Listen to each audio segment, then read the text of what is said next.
Greetings and welcome to Conversations at Noon on the Connecticut Freedom Trail. I'm Tammy Denise. Today's Conversation at Noon kicks off our Descendant series where we will be talking to descendants of either first families or very well-known individuals who have created and contributed a lot to the making of the history in this country. But before we get started, we are going to talk about the Connecticut Freedom Trail itself. It was established in August of 1995 by the General Assembly to exist by law to tell the Black narratives and the contributions to Connecticut's history. A year later, it would open in September of 1996 in 65 towns with 30 sites, and today we're upwards of 170 sites in 70 towns. And the mission is to have a monument, plaque, or some form of remembrance to Black narratives in all 169 municipalities here in Connecticut. The Freedom Trail is under the oversight of the Amistad Committee. So today we're going to have with us Miss Rita Daniels. She is a three-time great-niece of Harriet Tubman. Also, before I forget, please join us on whatever social media platform that you're watching us. Do comments and questions so that you can be a part of the show as well. Now let's talk about Miss Rita Daniels. She is the third great-grandniece to Harriet Tubman. She became fascinated with Harriet Tubman's life after learning that she was the great-niece of this iconic woman from her mother. Rita loved her heroism and is proud to be related to such a phenomenal, iconic woman and her strong legacy. Harriet Tubman's struggle as an enslaved person is why Rita wants her legacy never to go unrecognized or forgotten. Harriet Tubman's life will not be a life we take for granted. Miss Rita Daniels' goal is to continue this legacy through her vision of the Harriet Tubman Center, HTLC. The Learning Center is a literacy program that includes robotics, youth entrepreneurial classes, science, technology, engineering, art, and math, also known as STEAM. I love that it's STEAM and not STEM, for the underserved and underprivileged students in the Atlanta area. She has traveled throughout the United States and has had numerous opportunities to present to schools, conventions, fundraisers, conferences, and churches. She and her mother have received proclamations and awards on behalf of the Harriet Tubman Learning Center. So, Ms. Rita Daniels, welcome to Conversation at Noon. Well, good afternoon, and thank you for having me today. Yes, we are glad you are here. So please tell us about this journey once you found out about your iconic aunt. Please tell us how did you take off on this journey and where has it led you? Oh, wow. The journey. The journey itself has led me into so many different directions at this point. Being a descendant of Harriet Tubman, it kind of imparted a profound sense of responsibility. I feel responsible for making sure that her legacy does not die. She's contributed so much, her courage, her resilience, and her dedication to the fight for freedom that really has inspired me. It's inspired me to just pursue her social justice endeavors tirelessly. Sometimes I lose sleep trying to do all of that.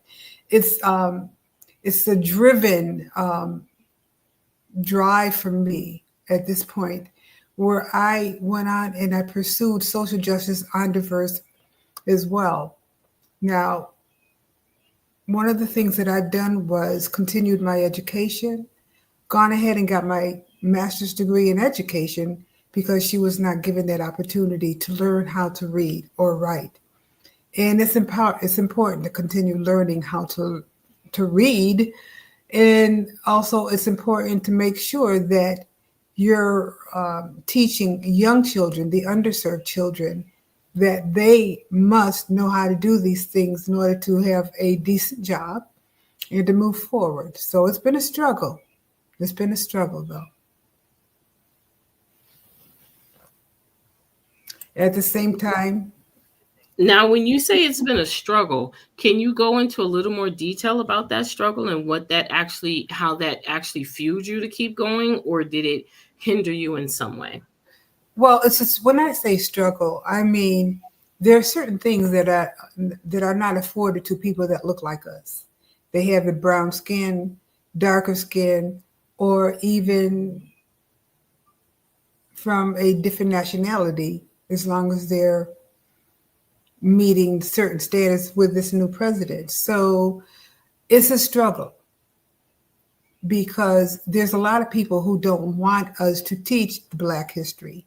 There's a lot of people out there who think that it's a interference to their history, but they don't realize who really started the history in the first place. So yes,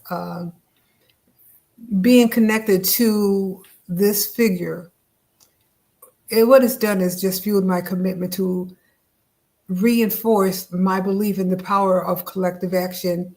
Harriet Tubman's legacy is not just a historical footprint or a footnote. It is a living, breathing call to action that permeates every aspect of my work. From grassroots organizing to, let's say, public speaking, her spirit is what guides my efforts to create a more just and equitable society. Her lineage also taught me the value of resilience in the face of adversity as well. So I just say that I have to keep going. Those are her words, and she doesn't want me to stop. Um, when during your process of doing this and writing your book, Harriet Tubman from her roots in Ghana to here, what was your process? How did you come up with the idea? Because there are so many written things about your aunt. There's so many papers and books and even programs about her. So what process did you take to make yours be different, to show a different side of her? Oh, okay. It was very, very complex. But the way that I look at it, this is the very first book that's published by the family since Harriet Tubman's 1887 interview. Now, when I say that, she interviewed with Sarah Bradford, okay, live. Sarah Bradford sat there with Harriet Tubman and wrote a book on Harriet Tubman to help her raise money for her school, for her home for the aged. She did those things. And so there are other people out there who have books. There are relatives that have books out there. And I'm not knocking any of those. But when I say that this is the first book published by the family since Harriet Tubman's 1887 interview, it was a process. Like, what makes this perspective unique? What makes it unique about that? Publishing this book, it was rewarding. It was very interesting because we found out a lot about her. We meticulously we meticulously pieced together historical records, personal letters, oral histories passed down through generations to present a comprehensive and also an intimate portrait of the Harriet Tubman that we know. And these are based on stories that were passed on to us from generation to generation. And our perspective is unique because it intertwines the public achievements of Tubman with private stories and family memories that have been cherished but never before shared. So these are things that are new. And also the book that we put out there are basically the people that helped Harriet Tubman land her freedom. They helped her from Pennsylvania. Helped her get from Maryland to Pennsylvania through the Underground Railroad. And so those are stories that have not really been shared. Without giving away too much, tell us what is one of the most pivotal things in this book that readers will have to look forward to. Okay. Let me think on that one because there's a lot. Oh.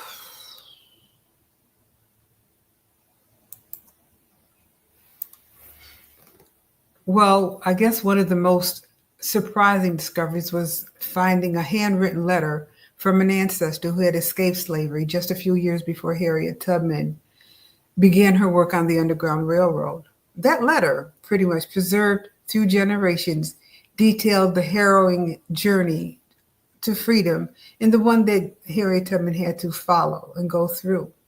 Now, another powerful moment was uncovering the story of a relative who fought during the Civil War, an unsung hero whose contributions were never widely recognized. Now, the revelations have not only provided a deeper understanding of what my heritage is, but have also fueled the determination to continue the fight for social justice. And in the book, it streamlines everything that we were to uncover, the letters, everything. They're all in there. So that's important. We want everyone to make sure that they get the book.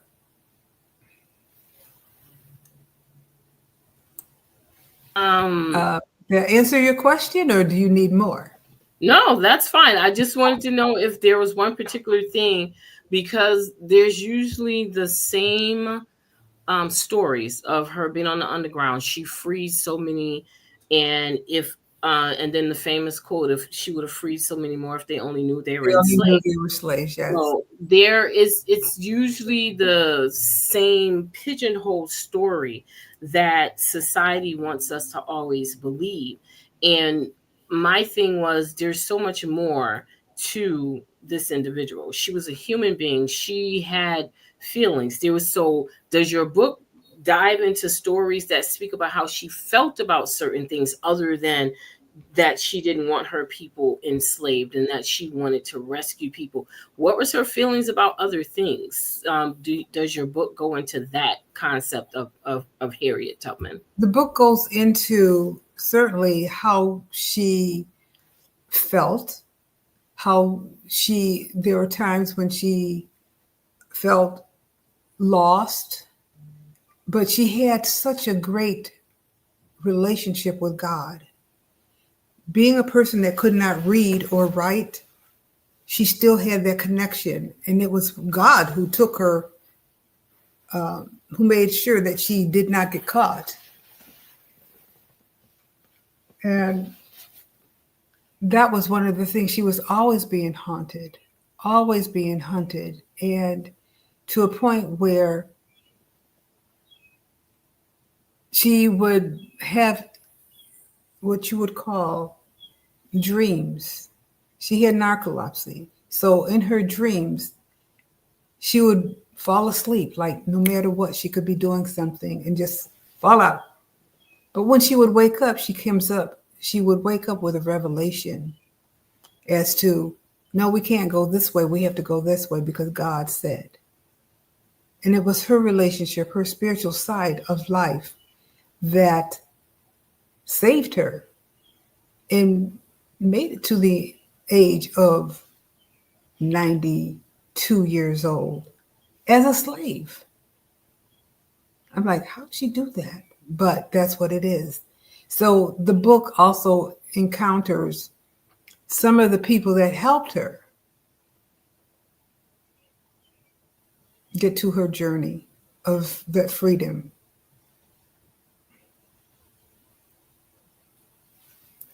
Okay, now let me ask this in regards to your she's often celebrated for her role as the Underground Railroad conductor. And as we know, her contributions extend far, far beyond that. Give us some of the lesser known things that she should be known for that can further give in-depth detail about her legacy. Oh, yes. One thing about her, the lesser known aspect of Harriet Tubman's life is her role as a spy and a scout for the Union Army during the Civil War. Now, she used her knowledge of covert travel, route, and her skills in helping her to gather crucial intelligence behind enemy lines, greatly aiding the Union's war. I just think about how she was so smart for a person that couldn't read or write, but she became, they called her a general. Okay. She used her information and would gather that information and pass it on to other folks to help them. Now, additionally, she was a advocate for women's suffrage, working alongside prominent figures such as Susan B. Anthony. Now, during that time, they would fight for the right to vote. And this is what we're trying to do now, with people having issues with trying to vote, their votes getting thrown out. And she fought for that. And that's why it's important for people that look like us to get out and vote. I don't know what happened with this last election, but it's done. Harriet, she faced a lot of danger during her travel, but she was also dedicated to establishing schools, and she provided education for freed slaves, even though she couldn't read or write. She was illiterate. She knew that literacy and learning, they were key to true freedom and empowerment. And that's something that we had to do. My mother, she forced me to go back to school to get my master's degree when I was done with school. She said, no. In order to run the Harriet Tubman Learning Center, you have to have a higher education so that you can promote it for others. And that's what we did.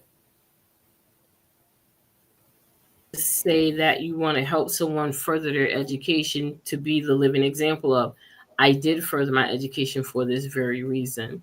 Mm-hmm. What does the word legacy mean to you personally? We talk about, we have first families that were actually here before the country was established, and we have descendants that celebrate their first families, such as Venture Smith, the Peters, so Caesar and Lois Peters' descendants. What does legacy mean to you and your family in regards to Harriet Tubman's legacy? Oh, wow. That's a lot. Legacy is, it embodies the enduring impact of one's actions, basically. It values on future generations. It's the thread that weaves through time, connecting the past with the present. It also guides the future. A legacy is not solely defined by grand achievements now, but it also is by the everyday acts of kindness, your courage, the integrity that you keep, that actually helps shapes the lives of those around us. That's including our children, what we teach them. We can't be teaching our children to be disrespectful to their elders. And we see that a lot. I had a young little 3-year-old said to me that I was stupid. Okay, why would a 3-year-old say something like that? Unless it was taught. So he heard it before.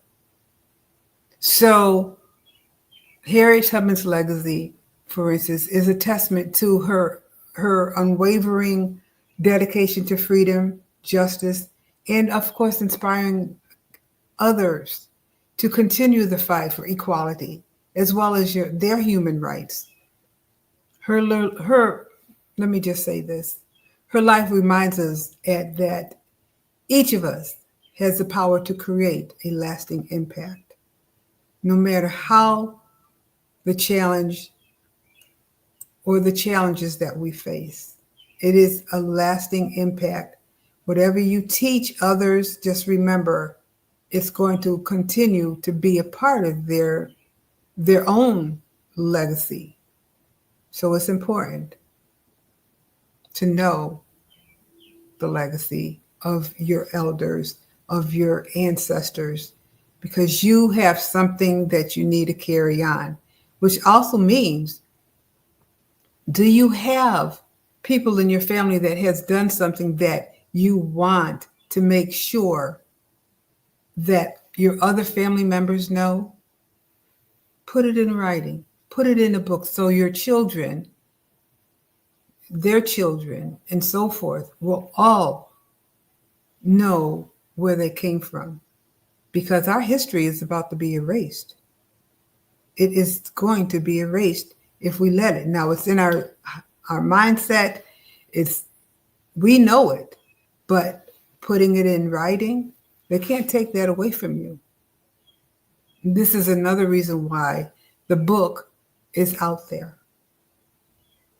Harriet Tubman, military scout and tenacious visionary. That's why we did that. All right, we have some questions from watchers on social media.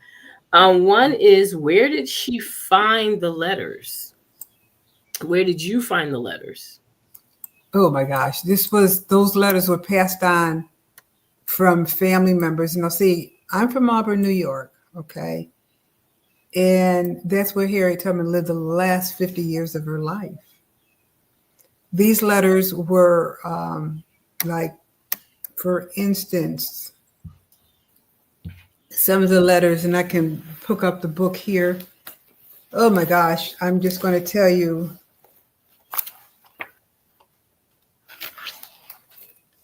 Some of the things that we had, the base of operations, all of these letters were from, hold on there, I'm trying to get my train of thought. You know, I'm a little bit older there, so I'm just slower. Okay, so letters from professors. There's also Frederick Douglass. These were letters that were left, and Sarah Bradford wrote letters. These are all just talking about the great contributions that she left. And a letter from Frederick Douglass, which appeared in the first and second biography of Sarah Bradford. So these were letters that she had already had, that Aunt Harriet had already had.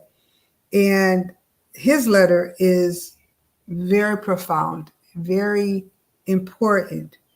Then we have another letter written by Mr. Stanford.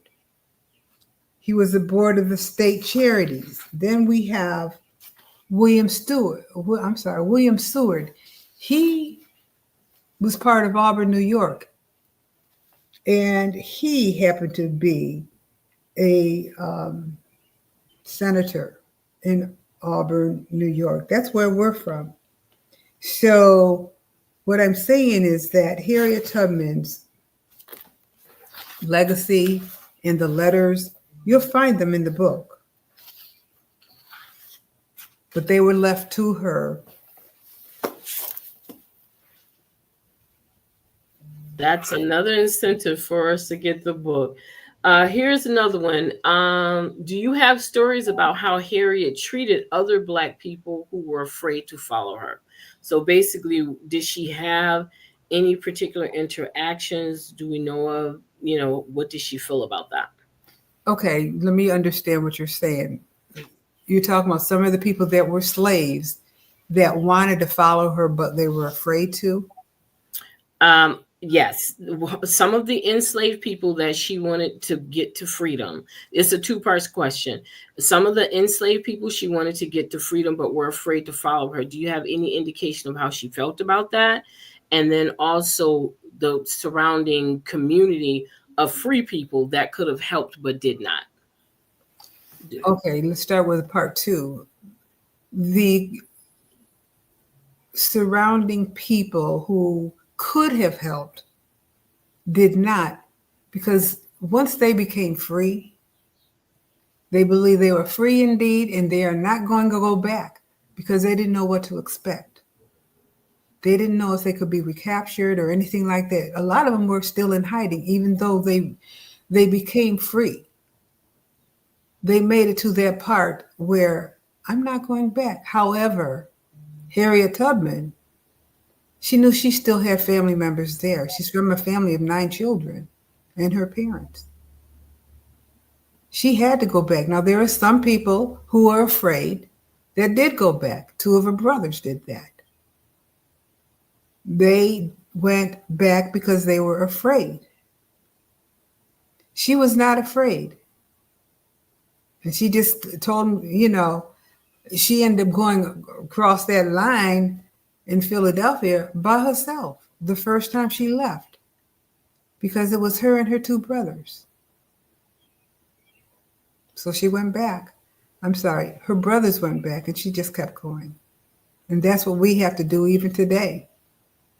Don't let anything stop you from getting what you must have. Keep going. All right. And Now, then, yeah.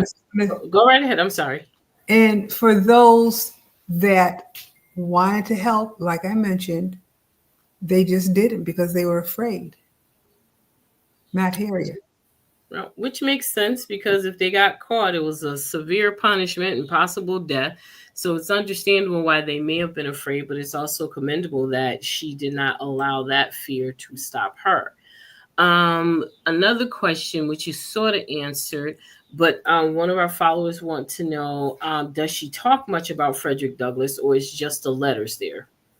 Did she talk a lot about Frederick Douglass? Not really, because based on what was passed on to us, they crossed paths, but they weren't like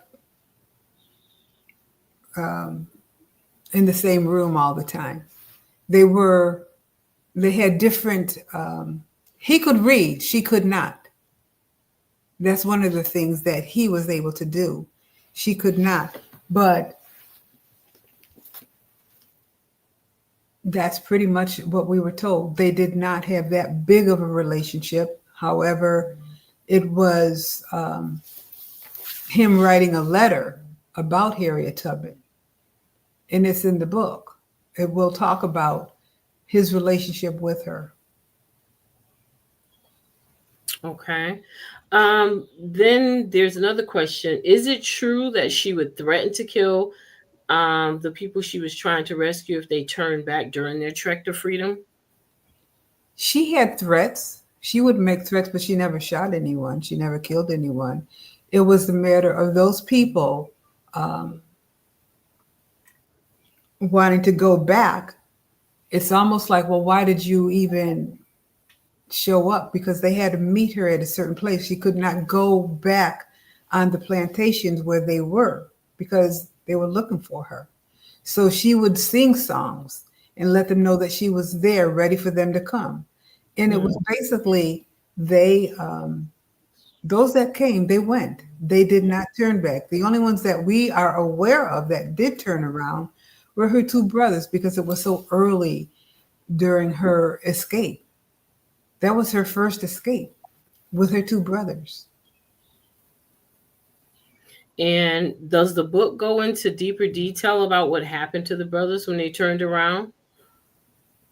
Well, as far as what we know, and this is what we go by, one I know there was a brother that changed his name because they changed their name so they couldn't be found. But a lot of the family members of Harriet Tubman, we don't know what happened. There were sisters, a couple sisters who were taken from their family, but they don't know where she is either. We just have dates inside the book. It will have a timeline. It will have the dates and times that they passed away, but there's some that's missing the deaths because they were lost. There were no records of slaves during that time. Not like you can go and get a copy of your birth certificate. They didn't exist at that time. True. That is so true. Mm-hmm. Okay. Now we do have others. Hold on one more. Let me see.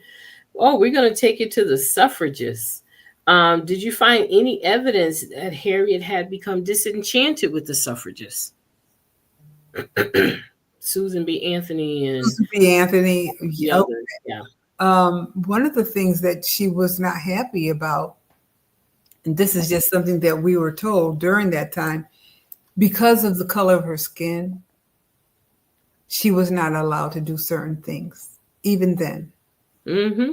And so that's where part of the disenchantment, because she would speak, she would talk, but she had to go through it in a whole different way. Mm-hmm. That could lead us down a whole nother rabbit hole of how it was expected of Black women to continue to support causes, but when their needs were, when it was necessary They for were them not to be met, they were not met. Ida B. Wells is there's a famous incident with Ida, and Ida was like, "Yeah, I'm not staying in the back." So that's understandable. Where, and even to this day. And that's why that big movement is 92 percenters will just take their rest right now. That's the reason for that, because all of this time it's always been Black women towing the line. And then when Black women needed the assistance, it's We're never not going to get it. That's never right. need the support. That's right. Yeah, so that's why that movement is pretty big today. Can you tell us, had she actually established a home where she eventually retired, and how was she treated there? Oh, she was treated very well. Like I mentioned earlier, she lived the last 50 plus years of her life in Auburn, New York. That is where she was able to get land that she had purchased from one of the senators. Can you imagine buying 8 acres of land or even up to 10 acres of land for only $1,500? Yeah, I can. My great grandmother was able to purchase 40 acres for $2 an acre. Well, So well, I was going to say, she got 40 acres. how far back was that? This was she got it let's see, after the Great Surrender, she paid $80 for the 40 acres. So I don't know what that is in today's term. I used to know, but I don't remember. But it was during the 18, Of course. 1890. So it was about along the same. So Okay. yeah, when you say that, I can visualize it only because it's in my family. So I can definitely visualize that. And that is pretty much the same thing with us. There's a lot of land out there. We had land growing up that was, usually when the father passed away, it would go to their son. It was always passed on to the sons. Yep. We lost land from that because it was in Alabama. And when once my father passed away, we lost that land. We had a family of 9 children, so we weren't trying to sell it, but they ended up selling it. Each one of us, that money was split between 9 children. We each got about $900. Wow. Okay. However, we know if you had a family of 2 and it was the same amount, it was split into 2. So it just depended on how many family members were in there. So yeah, my sisters say we've been robbed. And Yes, you were. You were. Plain and simple. that, You were. yeah, and then they had lumber and all kinds of things we were still supposed to get money from that. We never got. And we just let it go because, you have to have these lawyers and so forth. And it was in Alabama. This is not one of the friendly states. Mm-hmm. Yep. Right next door to Mississippi, so I understand. Yeah. So now another question is, as we reflect on Black history in public spaces like this one, what role do descendants and family storytellers like yourself play in preserving the truth? That's You put it in writing, number one, because that's how you can pass it on to other family members. They're not going to know it unless somebody tells them. Mm-hmm. And with this new generation, our Gen X kids or whatever you want to call them, they are completely different than I was. I can only say that for me, I was interested in it. And they've got to have an interest first. They've got to find out from their family members, what did you do? How did you do it? All that kind of stuff. And somebody just dictated and put it in writing. Pass that on. Otherwise, your history for all those Gen X or whoever think it's not important will be lost. But that is what the new president is doing. And one of the things that he had done, and that was removed Harriet Tubman's information from certain libraries, but they had to put it back. And that's the thing. As long as you know the history of your family, they can't erase it. But And if you don't also, know it, yes. yeah, and I also think not just oral tradition, but I Mhm. also think when they do interpretations, Yes. bringing it to life and doing public speaking like what you do when you go on your book tours. And those are things that keep the history going. That's what keeps it alive. And in today's society, it's a little easier than what it used to be because of the technology, because of you have more people open with knowing their history and talking about That's it. Whereas before, it was harder for our ancestors to talk about their experiences and to talk about the history because they didn't have the necessary tools or the that's right. necessary skill set because mentally, the trauma that was there, they didn't know how to work through that trauma. They didn't know how to talk through it. That's why mental health is so important Yes. because in the Black community, it was always a stigma. And I'm so glad that that stigma is being removed. It's being slow, it's slow going, but it is starting to be removed. And to understand that your mental health is just as important as your heart health, your stomach health, or whatever physical health that you focus on. Your mental health is just as important. And so when you think about it, although sometimes it's frustrating that it wasn't written down by those who could write it down or the oral tradition wasn't passed, we have to understand why, because PTSS is real. Post-traumatic slavery syndrome is real. Oh, it is. It is. DNA has been altered. It's been scientifically proven that the Black and brown community DNA has been altered because of this generational trauma. This stuff is real and is just now, the layers of the onion is just now beginning to be peeled back as a community, as It's a our whole. melanin. It's our Yeah, melanin that we yeah, have. There's a lot going on there. And yeah, they are exactly. aware of our melanin and how important it is. Hmm. Yeah, it's very much so. It And saves I lives. It saves lives. It really does. Yeah, it does. And I use the example of the onion because as you're peeling onions, there's going to be some crying. There's going to be some uncomfortability. But I like to say there's no hard discussions. There are challenging discussions because when you have these discussions, you have to face certain things and then you have decisions that you have to make. And so that's why having this conversation, having the historical conversations are so very important because you can't leave pieces of the puzzle out and expect it to Mm-mm. tell the whole story. It is always going to be issues surrounding that if you don't tell the whole story. All right, we have another question. What advice do you have for young people, especially Black youth who are exploring their history and roots? If you're, well, like I said earlier, if you're exploring your history and your roots, put it in writing so that others can read it, so others can understand it, make it understandable. Because if you don't put it out there, you could be young and you find out, I have a grandfather that did this or did that. They were part of the World War II or part, nobody knows that. Mm-hmm. You want to make sure that whatever you find out about your family, that somebody keeps a record of it. Your history is about to be lost. And somebody has to step up and say, not on my watch.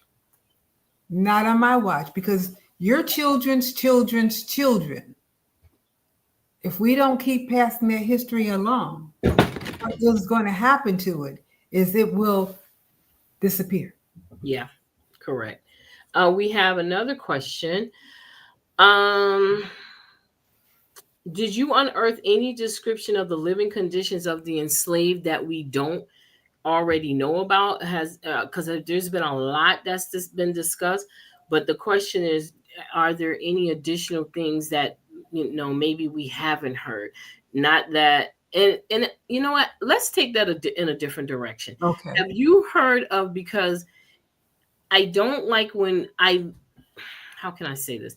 I want to make sure that when we're discussing our history, that it's not just trauma based, because it's not just trauma based. And that's why a lot of times young people don't want to know about it. That's why a lot of times our generation and the generation before us didn't talk about it, because it was trauma based. And again, it goes back to the skill set. I think today we have enough skill set, not saying we have them all, but some of us have enough skill set that we can go beyond the trauma bonding and the trauma of our history. So when you were doing anything, did you unearth or discover anything about the traditions and the culture of the enslaved that helped them to endure what they were going through? And for instance, what I mean by that is, as a performing artist, I do historical women, I bring them to life.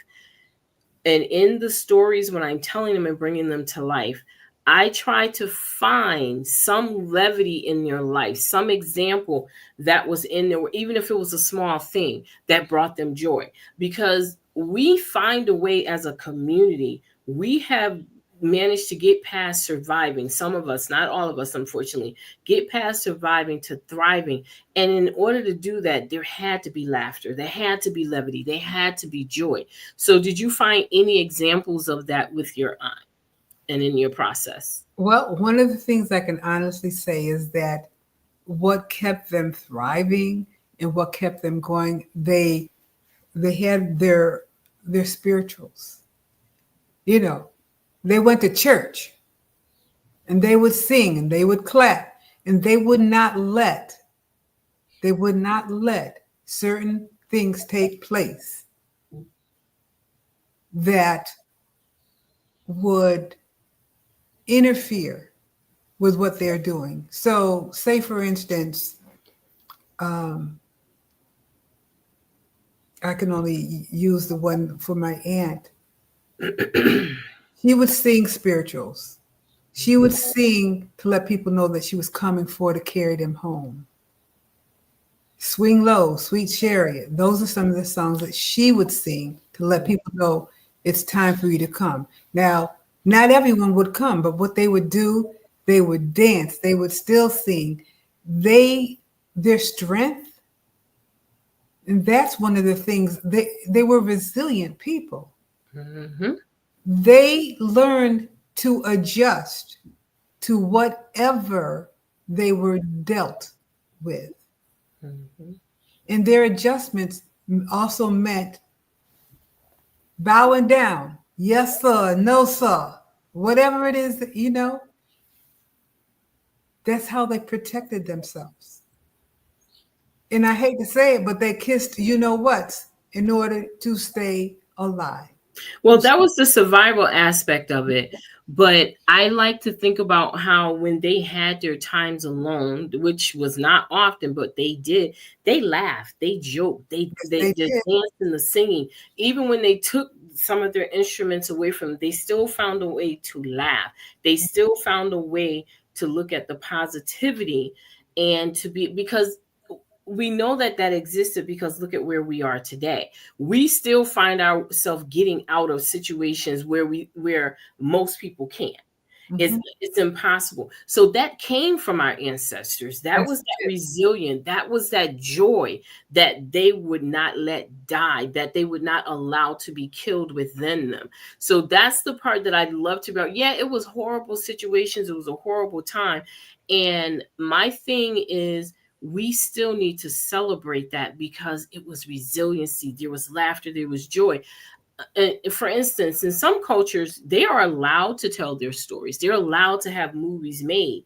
But for us, it's like, oh, we don't want those slave movies. And it's not about the slavery. You're missing so much more than the condition that they were in. That's why the language is so important. They weren't slaves, they were enslaved. They were in a condition that they had no control over, but yet they managed to survive and thrive.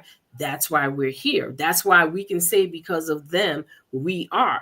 And I think people need to dig much deeper into that statement and understand what that truly, really means. Because of them, we are. It's not just because they survived their condition of enslavement, it's how they did it that is so important to what we need to understand today. Exactly. They're survivors. Exactly. Harriet Tubman was a survivor. Also, just so you know, in the book it talks about Harriet Tubman's grandmother.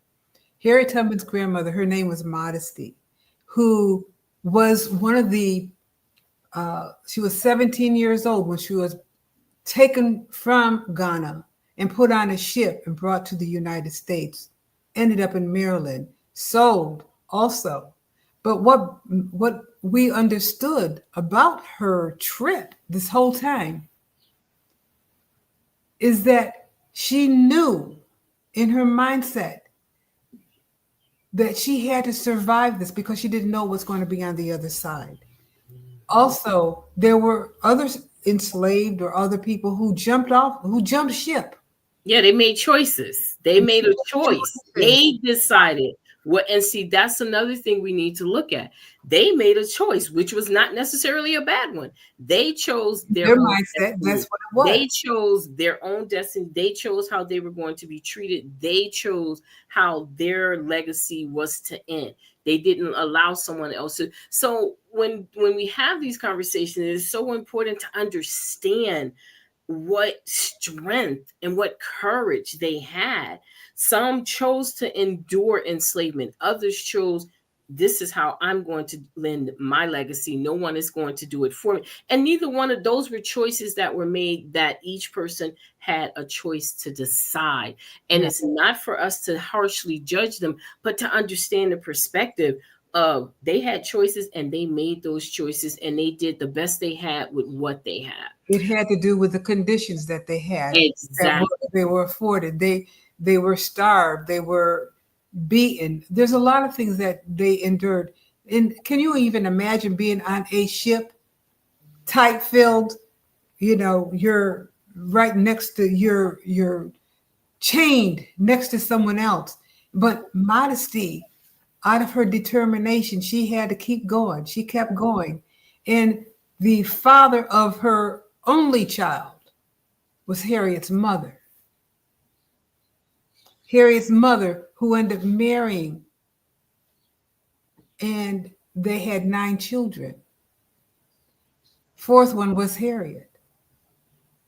You couldn't tell her nothing. She was defiant even back then. Mm-hmm. It was very similar to that of her grandmother. So when they say certain attitudes and certain mental mindsets get passed on, oh, of course, that was it. Of course. That was it. That's what made Aunt Harriet who she is or who she was then. And that's one of the reasons why her legacy is a testament to her dedication to freedom and, of course, human rights. So it was someone who did, and she could, and she did what she could to pass on. Now, I know she didn't know this was what was happening today, but we as a family keep going because she did. She never gave up. And I'm sure there's people out there who've gone through something in their life.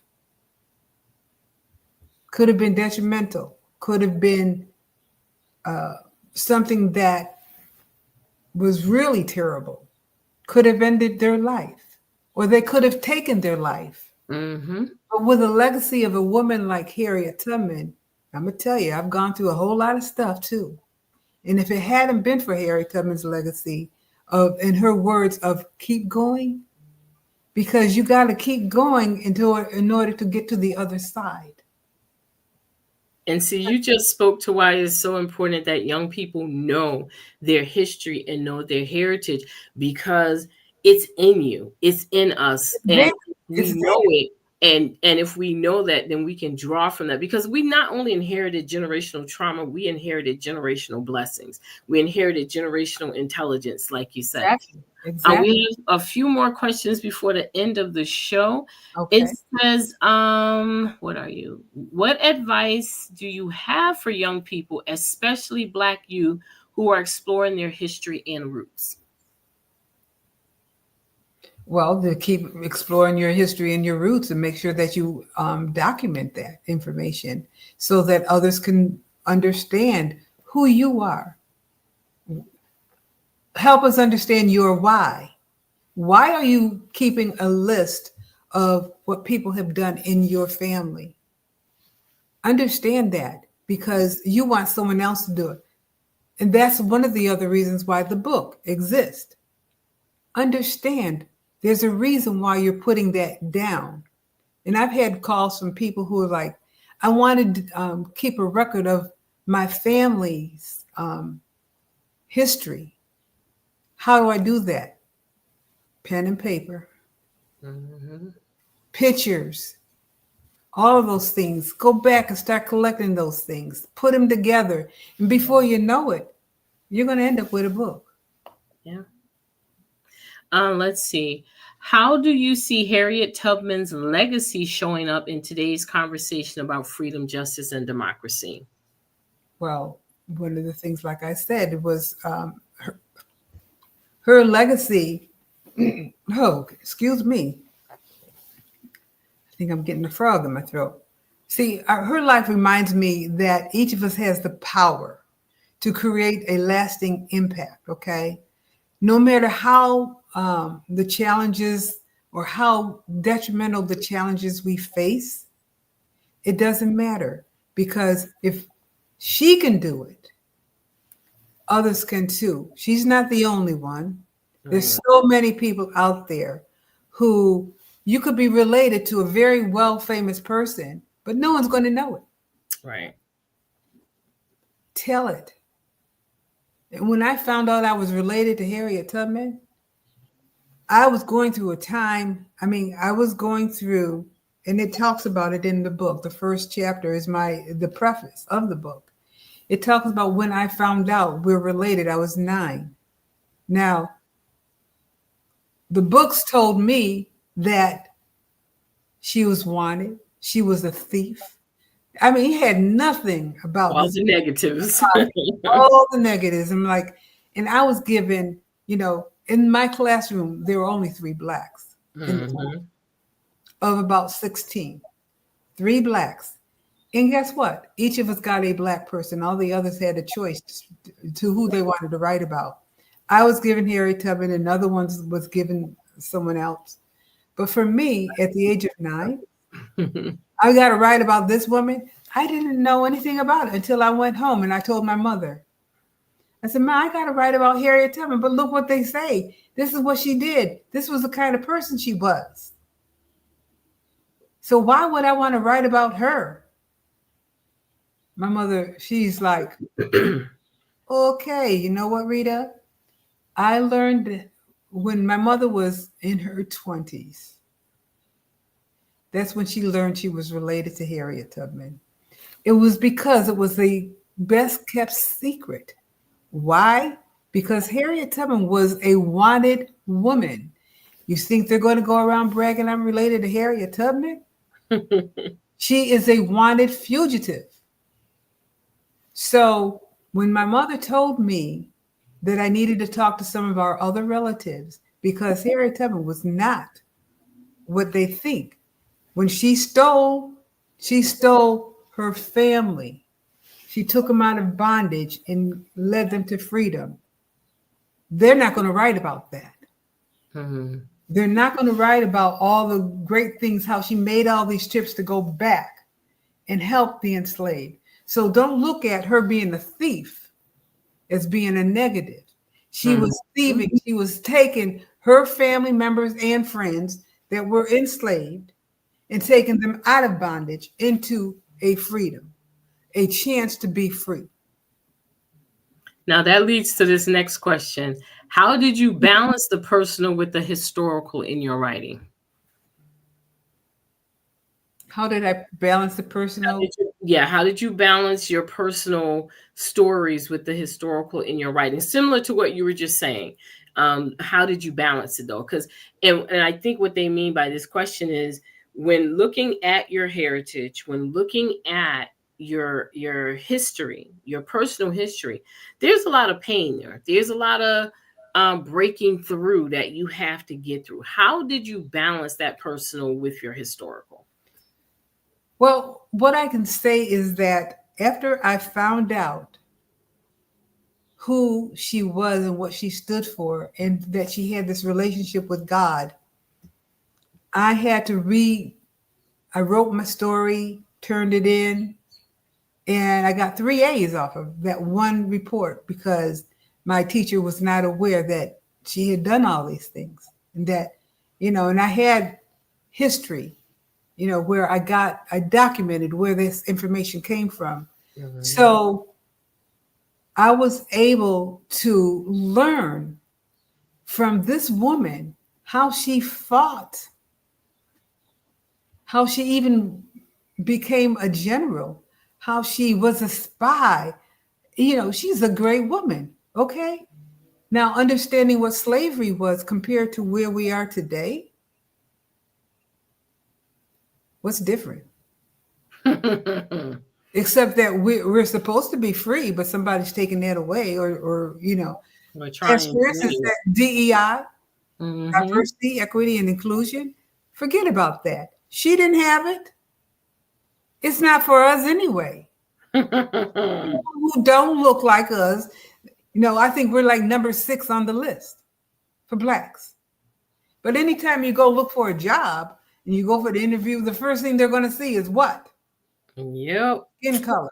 Skin color. And if they don't want you there, hey, they can say, oh, she doesn't fit this. She doesn't this. Or she doesn't. Well, they have their own codes where they write certain things on the application. Okay, just like those people that went to Donald Trump's apartment, and they put right on the top there. Yeah. Right? No, we don't want Blacks up in here. Okay, so that's one of the things that kind of helped me to understand what I have to do to move forward. I look at how strong she was as a slave. She didn't have a car. She walked. Well, thank God I got a car. I'm just saying, all the things that she was able to do and achieve, I can do that. Yeah, because of her efforts. Exactly. Her efforts were able to, to help me through a terrible time in my own life. Mm-hmm. Her keep going. You keep going. Don't ever give up. You just keep going. And that's exactly what I kept doing. And that's where I am today. I'm 70 years old today. Well, not my birthday, but I'm 70. And I'm going to keep going. I'm going to keep talking about my aunt and letting people know, don't forget your roots. We have one last question. We have one last question. How do you think Harriet's military strategy and intelligence work have been overlooked in traditional narratives, and how can that be corrected? And I think the book is actually working on correcting it. We're working on it. And, she never did get paid for being in the military. As a spy, the only thing she received was her husband, her second husband, Nelson Davis. She received his pension, but that was about $20. Yeah. No, $20 a month. So she never got anything for what she contributed to the military. And we don't think it's going to happen because now it's over 100 plus years. Yeah.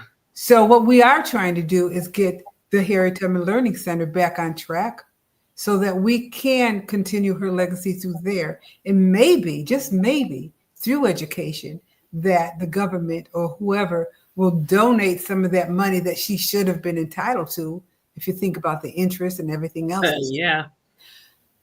Put it in something that will help others. And that's where we are. Awesome. Miss Rita Daniels, I thank you so very much, ma'am, for joining us. Much success with the book. And we're looking forward to just learning more about Harriet other than what society thinks we should know. So thank you so very much for your time. And thank you Make so sure you much. go get this book. I don't know if you can see it out there. No, we can't see it because of your screensaver. You got to Okay, well, we want you to make sure you go and get Harriet Tubman, Military Scout and Tenacious Visionary. It's in the bookstores now. There it is. There it is. And you can also order it through Amazon, Barnes and Nobles, all of them, or you can go to your local bookstore. They may have it, or get them to order it for you. But it's important to have this in your home. It's very important. Beautiful. Thank you so You very can much. do that, okay? Thank you so And very thank much. you for having me. You are so welcome. Thank you. I You're appreciate welcome. you. Thank you. Thank you, everyone out in social media land, for joining us. Again, please take our surveys. Let us know what you think. Let us know what you would like to see on the show. Coming up next month is a continuation in the Descendant series. We have Tuesday, June 24th at noon. The Importance of Descendants, speaking to their narratives of being a descendant of a first family. That will be with Mr. Jesse Harris, descendant of Ham Primus. Then Tuesday, July 22nd, Connecticut's very own Tamara Lanier. From These Roots, My Fight with Harvard to Reclaim My Legacy. And in July 30th, we're going to have a celebration. We're going to have two events, conversations at noon. One is going to be in public Wednesday, July 30th at the Connecticut Old State House, where we will have a celebration of the preservation of Black sites. That is a special one, and there is so much more to come with that. And as we get closer, I will reveal that information, and it is something you do not want to miss. So July is a double-packed month of conversations at noon. Again, everyone, thank you so very much for joining us and supporting the show. Until the next time.